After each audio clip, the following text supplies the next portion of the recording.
We were driving home, myself and my wife were driving home not long ago, and we stopped at a set of lights, and just outside the window, just at the Hogarth roundabout, just down from here actually, just at the roundabout, there had been a crash, right, just at the Fuller's Brewery. There had been a crash, right, and I'm in a crash, a dent, a small prang of a thing, and they should have just exchanged insurance details and moved on, but they didn't. Something was said, and it escalated, and now there's two people screaming at each other on the A4, right, roaring at each other, and Jesus, you want to look. You want to look at this piece of free theatre, which is happening just outside your window, right? But you can't. Society's rules are very clear about this. So we're being very good and looking straight ahead. My wife in the passenger seat, me driving the car, family wagon, you know, with all the buttons. So just for the crack, I lowered her window. So now two people are having a massive argument when a car pulls up and then they hear and they turn, and then my wife turns because her vision is based on movement. So she turns as well. Love it how you get that. And now she's in this argument, and there is no way out of this argument, because they're going, what do you want, right? And my wife is going, ah! And she turns to me and I went, yeah, honey, that's a bit of a dick move, if you don't mind me saying. Karmically, please, let me balance that off. A couple of Christmases ago, I was buying her a present for Christmas, right? And I went into Selfridges, right? Selfridges in Oxford Street, went into one of the jewellery concessions, right? And I'm looking at a necklace and I'm looking at some earrings, right? And eventually I decided to get the necklace, and I called the woman over and go, I'm going to take the necklace, please. And the woman takes the necklace and takes it away to box it and bag it and do all this, right? So I'm there looking at these earrings going, do you know what? They're part of the same set. That'd be a nicer gift if it all came together. And you know, it's been a long year of travelling and working. Go on, what the hell, right? So she comes over and I say to the woman, I'm also going to take the earrings. And not a word of a lie. The woman on the jewellery concession in Selfridges looks at me and goes, and are these for the same lady?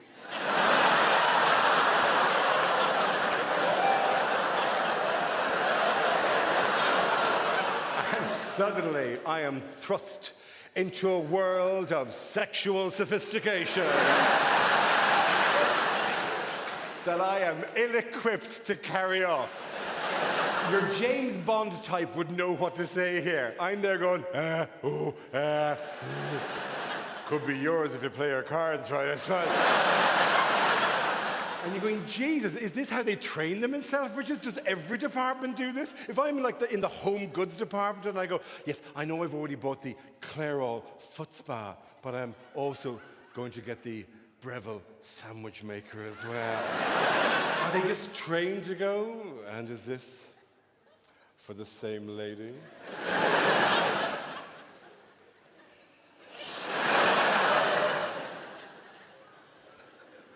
No, I've a bit in the side, and after we have a shag, she loves a ham and cheese toastie.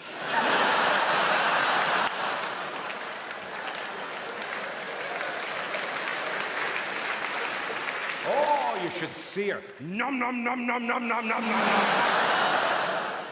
Toasty, toasty, toasty, toasty, toasty, toasty.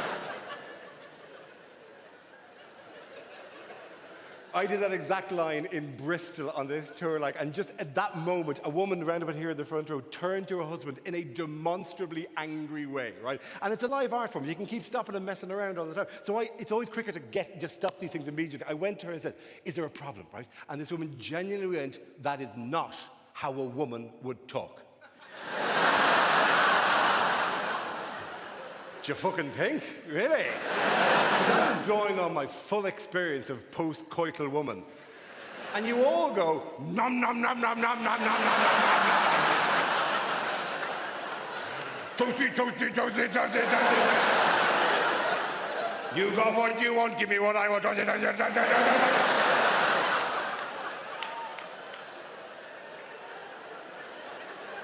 By the way, to any other older people, I apologize if I'm misrepresenting being slightly older, being in your 40s or whatever, particularly, I'm sorry, it's not that dull, it's actually quite pleasant, actually, because there's a bedrock of knowledge that you get, the confidence that you get when you're slightly older, and as well as that, you do take up new interests as you get older. You know, sometimes it's something like jazz or classical music or red wine or whatever, right? Like, but you do, and the one difference between being in your older and being in your 20s, with respect to my 22-year-old friend, right, is that when you're older, you don't have this terrible desire to be the master of it, to own it, to know everything about the subject. And you know you're never going to catch up with people who've been into this for 25 years, right? Whereas when you're in your 20s, it's a very important thing to a man, the cultural choices he makes. So he'll suddenly discover the movies of Martin Scorsese and watch all of them and tell you what the best one is, right? And then I'm really into the Smiths now, so I've listened to all their albums and this is the best one, right? Yeah. And that's really, really interesting for a man in his 20s. But when you're in your 40s and you hear a man in his 20s going, no, this is the best album, or this is the best film, it sounds exactly like a 6-year-old going, no, a Stegosaurus is the best dinosaur.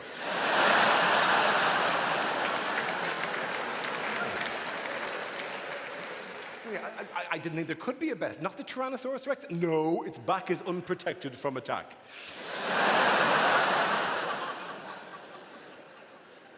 Whereas in your 40s, you're a lot more confident about these kind of things. And even things that used to be previously quite intimidating, like a classical music shop, because of the dust and the vinyl and the levels of erudition. Now, as an older, more confident man, you can walk in there and just walk to the counter and hum some shit from an ad and make them find it for you.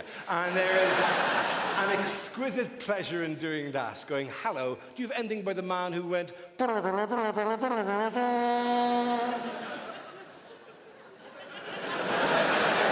Do you mean the Lurpak butter ad? Is that what you're talking about? Is that? Yeah, him, the little butter guy. Did he release any more songs, or was he a bit of a one-hit wonder? Because those worlds are mired in snobbery, ridiculous. Red wine is a very good example. You get older, your palate broadens in some way, right? So you can tell a light wine from a heavy wine. But now, of course, now you're supposed to know the 1855 classification of chateaux and what the soil is like on one side of a mountain in a part of France you're never going to visit, right? And that's all arse, lads. There are 3 levels of wine, right? 0 to 15 pounds, fucking drink it. What are you waiting for, right?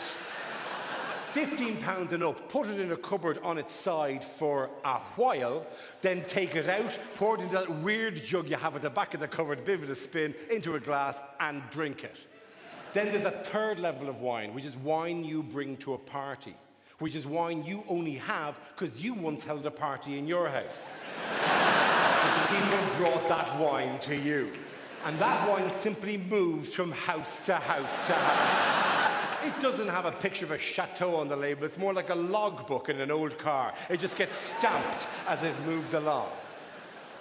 And it's never opened until you go to the house of one idiot who doesn't know what the rules are and goes, oh, Dara, you want some red wine? Why don't we open the bottle you brought? Why don't we? Why don't you make an enemy for life, you prick? Feeding me the rancid piss water I brought into your house as a gift. Sure, put it into one of those really big glasses so we get a real sense of the... I say parties, I don't go to parties, I'm 43. I go to social evenings, which involve hanging out with the parents of children who are in the same class as my children. These are not a party, they're a fucking memory test with canapes. As you struggle to recall their name, their job, and which one of those runts is their child. Let us not pretend we give a shit about other people's children. And then the more children we have, the less effort we are willing to make in mixing with parents from the same class. I've only got 2, but Jesus, people who have 4 or 5 children must just stand on these evenings with their back against a wall, with a tinny in their hand. And people come up and go, hi, I'm Tyrone's dad. Fuck off.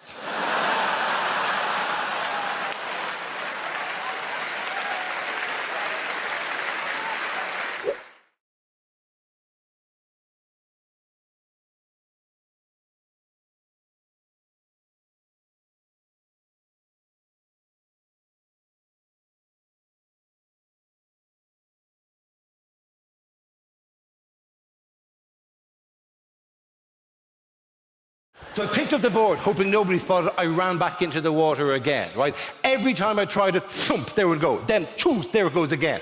This went on for 20 minutes. It seems like a victimless crime, but the underside of a surfboat has 3 bloody razor blades stuck onto it. For no reason other than to nick across your legs and cut you. After 20 minutes, I looked like some weird emo chick. I had all these tiny nicks and bruises. There's blood running down me legs, which is a bad thing to do in the waters off Australia.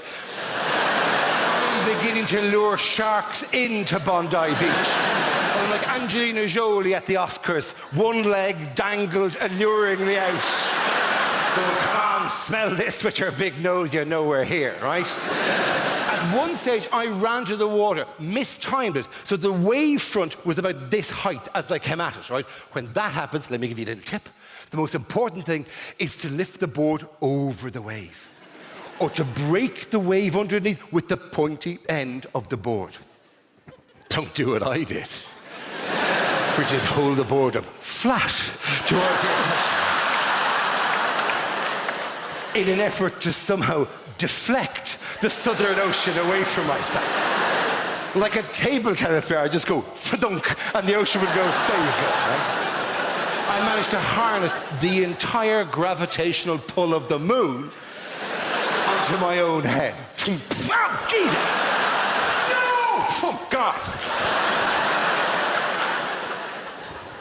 As I'm recovering from this knock, I see a bloke, a surfer guy, with a board under his arm, laughing at me, and I'm going, you can't do that.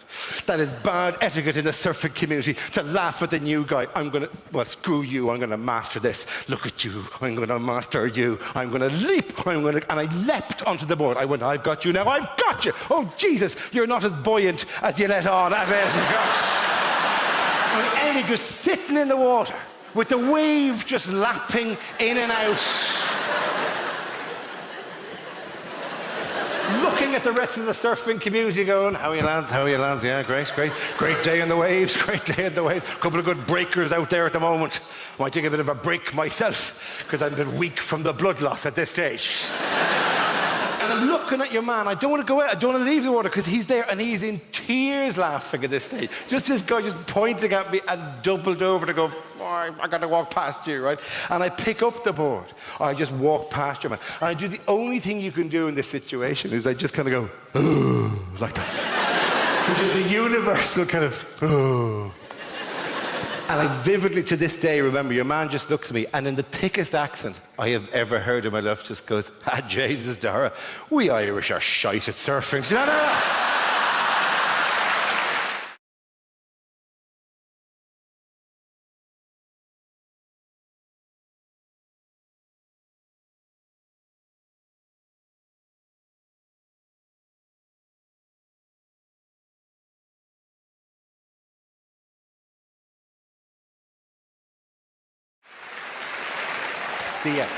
The culmination of all my general discomfort with this kind of saccharine, sentimental public emotion thing that I just can't do, right, was about 2 years ago. I did a thing for Comic Relief, one of these challenges they do, right? Let me undercut this immediately. Not one of the heroic ones. Not David Walliams swimming for 2 weeks down the Thames. Not John Bishop running a load of marathons and then rowing for 5, or whatever the hell he did. These heroic ones. 6 of us in a boat down the Zambezi. About as difficult as somebody in your office doing a sponsored bike ride. So worth a fiver of somebody's money, but let's not get carried away here, right?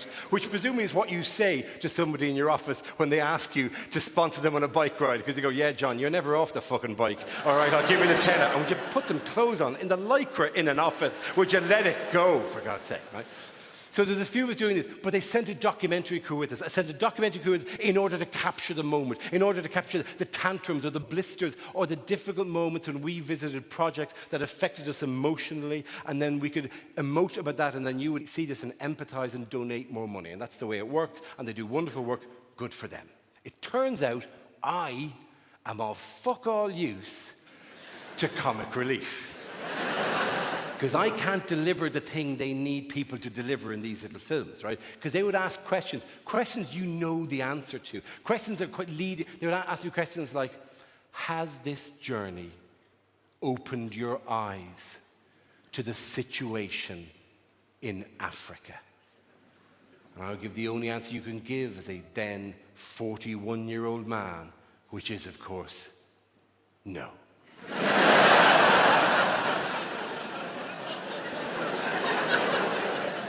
Don't be ridiculous. What kind of fucking Egypt would I have to be to have got to 41 years old, landed in Africa and gone, Jesus, they've got nothing here.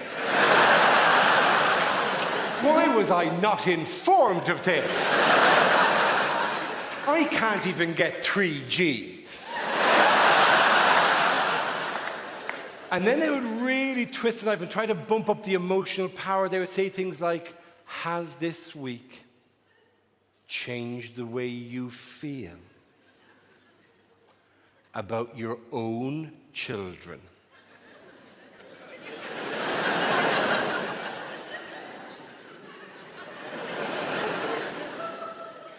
And I said, no. How weird would it be if it took a week in the jungle with Mel C and some bird off Waterloo Road for me to go, do you know what? When I get home, I'm going to give my kids another go.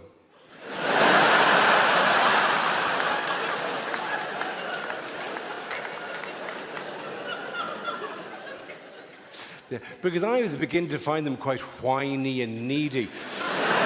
But you spend a week in a tent with Jack D, you learn what whiny neediness truly is. Hi, this is Dara Briain. This is my YouTube channel, so subscribe and like to get more funny clips.